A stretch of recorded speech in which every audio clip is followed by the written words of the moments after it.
हरे कृष्णा, राधे राधे सभी को। कैसे हैं आप? अच्छे होंगे, स्वस्थ होंगे। तो आज है जया एकादशी, जो कि मैं व्रत रखी हूँ, आप सभी भी रखे होंगे। तो देखिए मेरी लाडली कितनी सुंदर लग रही है। और ये रहे मेरे छोटे लाला, और ये रहे मेरे माधव। और अभी इनका भोग सब हो चुका है और पूजा भी हो चुकी है। तो इस व्रत के करने से पिशाच योनि में कभी जन्म लेना नहीं पड़ता है और इस व्रत से बहुत सारे पाप नष्ट होते हैं। आप भी इस व्रत को रखें, बहुत सारे लाभ मिलते हैं। और एकादशी व्रत हर इंसान को रखना चाहिए। तो सभी एक बार जयकारा लगाइए। राधा रानी की जय, बरसाने वाली की जय। तो मेरी कथा शुरू होने वाली है। आप सभी भी इस कथा को सुने, पूरा लाभ लें। कथा को आधी नहीं सुनना चाहिए, पूरा कथा सुनने के बाद उनके जयकारा लगाना चाहिए। और जिसे भी इस योनि से मतलब अच्छे योनि में जाने के लिए इस व्रत को रखें और कथा को पूरी सुने।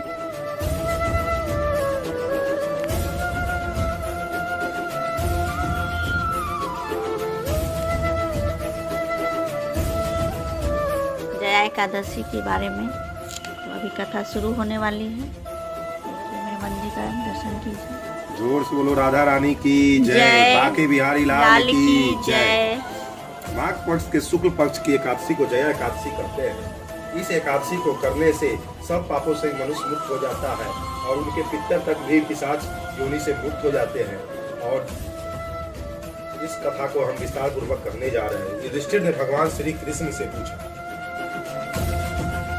भगवान कृपा करके यह बताइए कि माघ पक्ष के शुक्ल पक्ष में कौन सी एकादशी होती है, उसकी विधि क्या है, उसमें किस देवता का पूजन किया जाता है। भगवान श्री कृष्ण बोले, राजेंद्र, माघ मास के शुक्ल पक्ष में जो एकादशी होती है उसका नाम जया एकादशी है।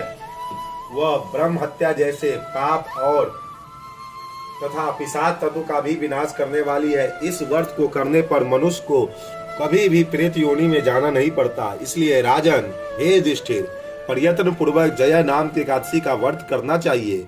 एक समय की बात है, स्वर्गलोक में देवता राज इंद्र राज करते थे। देवगण परिजात वृक्षों से संयुक्त नंदन वन में अप्सराओं के साथ विहार कर रहे थे। 50,000 करोड़ गंधर्व के नायक देवराज इंद्र ने स्वेच्छा अनुसार वन में विहार करते हुए बड़े हर्ष के साथ नृत्य का आयोजन किया। गंधर्व उसमें गाने गा रहे थे, जिनमें पुष्प दंत, चित्रसेन तथा उसका पुत्र, ये तीनों प्रधान थे। चित्रसेन की स्त्री का नाम मालिनी थी। मालिनी ने एक कन्या उत्पन्न हुई जो पुष्पवंती नाम से विख्यात थी। पुष्पदंत गंधर्व के एक पुत्र था जिसको लोग माल्यवान। इन दोनों को श्राप देते हुए बोले, ओ मूर्ख, तुम दोनों को धिक्कार है, तुम लोग पतित और मेरी आज्ञा भंग करने वाले हो, अतः पति पत्नी के रूप में रहते हुए पिशाच हो जाओ। इंद्र के इस प्रकार श्राप देने पर इन दोनों को मन में बड़ा दुख हुआ। वे हिमालय पर्वत पर चले गए और पिशाच योनि को पाकर भयंकर दुख भोगने लगे। शारीरिक पातक से उत्पन्न ताप से पीड़ित होकर दोनों ही पर्वत के कंधारों में विचरित रहते थे। एक दिन पिशाच ने अपनी पत्नी पिशाची से कहा, हमने कौन सा पाप किया है जिससे यह पिशाच योनि प्राप्त हुई है। नरक का कष्ट अत्यंत भयंकर है तथा पिशाच योनि भी बहुत दुख देने वाले है। यह नरक से कम नहीं है, अतः पूर्ण प्रयत्न करके पाप से बचना चाहिए। इस प्रकार चिंता मगन होकर वे दोनों दुख के कारण सूखते जा रहे थे। देव योग से उन्हें माघ मास के शुक्ल पक्ष की एकादशी की तिथि प्राप्त हो गई। जया नाम से विख्यात वह तिथि सब तिथियों में उत्तम है। उस दिन उन दोनों ने सब प्रकार के आहार त्याग दिए, जल पान तक नहीं किया, किसी जीव की हिंसा नहीं की, यहाँ तक कि खाने के लिए फल तक नहीं काटा। निरंतर दुख से युक्त होकर वे एक पीपल के समीप बैठे रहे। सूर्यास्त हो गया। उनके प्राण हर लेने वाले भयंकर रात्रि उपस्थित हुई। उन्हें नींद नहीं आई। वे रति या कोई भी सुख नहीं पा सके। सूर्योदय हुआ, द्वादशी का दिन आया। इस दिन इस प्रकार उस पिशाच दंपति के द्वारा जया नाम के उत्तम व्रत का पालन हो गया। उन्होंने रात में जागरण भी किया था। उस व्रत के प्रभाव से तथा भगवान विष्णु की शक्ति से उन दोनों का पिशाचत्व तत्व दूर हो गया। कुशवंती और मल्यान अपने पूर्व रूप में आ गए। उनके हृदय में वही पुराना स्नेह उमड़ रहा था। उनके शरीर पर पहले जैसे भी अलंकार शोभा पा रहे थे। वे मनोहर रूप धारण करके विमान पर बैठे स्वर्गलोक में चले गए। वहां राजेंद्र इंद्र के सामने जाकर दोनों ने बड़ी प्रसन्नता के साथ उन्हें प्रणाम किया। उन्हें इस रूप में उपस्थित देखकर इंद्र को बड़ा विस्मय हुआ। उन्होंने पूछा, बताओ किस पुण्य के प्रभाव से तुम दोनों ने पिशाचत्व को दूर हुआ है? तुम मेरे श्राप को प्राप्त हो चुके थे, फिर किस देवता ने तुम्हें इससे छुटकारा दिला दिया है? मल्यवान बोला, स्वामी, भगवान विष्णु महादेव वासुदेव की कृपा तथा जया नाम के एकादशी व्रत को से हमारा पिशाच तत्व दूर हुआ है।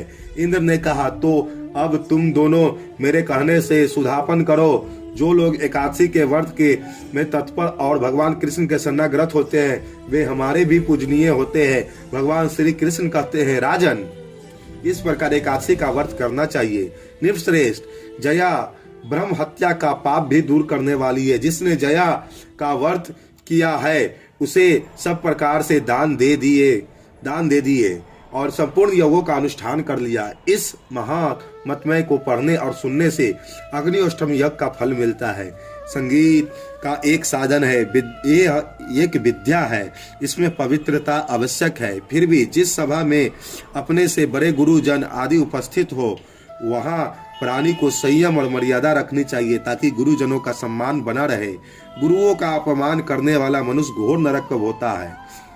इसलिए इस महात्म्य को पढ़ने या सुनने से अग्निष्टमी यज्ञ का फल मिलता है। सभी दानों का फल भी प्राप्त हो जाता है। जोर से बोलो राधा रानी की जय, बरसाने वाली की जय। इस तरह मेरी कथा समाप्त होती है, तो आप सभी भी इस कथा का आनंद ले और पूरा फल की प्राप्ति हो सभी को।